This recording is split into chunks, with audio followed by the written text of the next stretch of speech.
Hello, welcome to Oxford Heirlooms.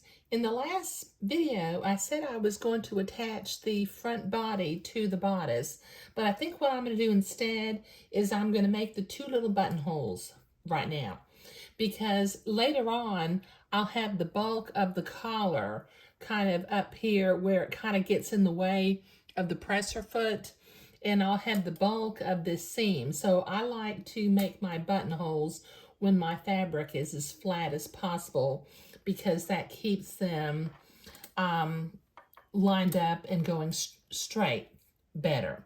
Okay, now using this vintage, this vintage Singer buttonholer attachment, I'm going to crank it back till I'm at the very back or the top of the buttonhole.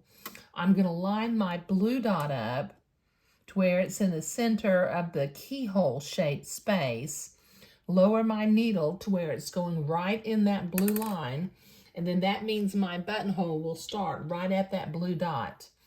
Okay, so very carefully, or very kind of slowly, I'm going to make a buttonhole.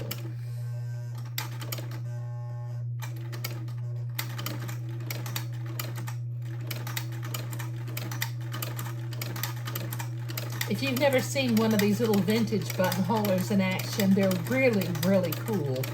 And the nice thing is when you're making tiny buttonholes, and these buttons are 3/8 of an inch, they're all perfectly the same size and a beautiful shape. So I really like to do that on my my heirloom garments. Okay, so that's one.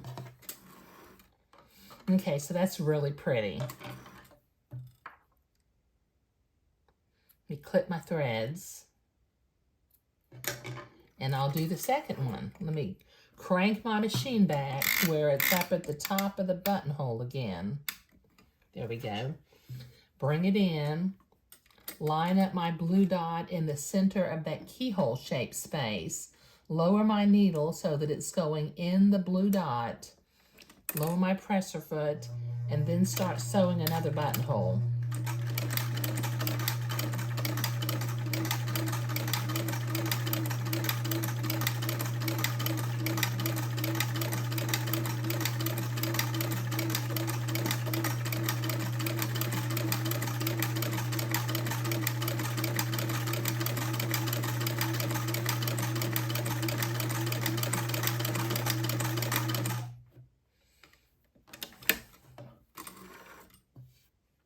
I find this vintage buttonhole maker to be invaluable for making tiny buttonholes, because I don't know if you're like me, but my newer sewing machine has a buttonholer foot that you stick the buttonhole into a little space.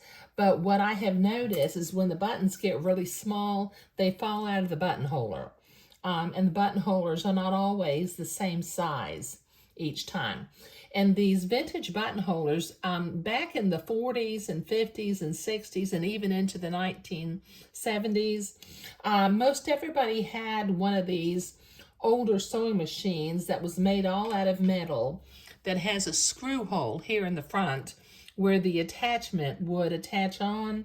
So they're available.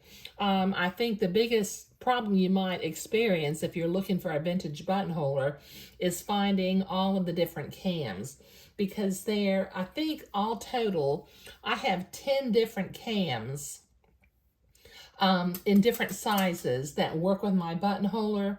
And sometimes if you buy a buttonholer on eBay, or maybe you find one at a thrift store, it may only have 4 cams. So you may have to do a little searching to get your different size cams.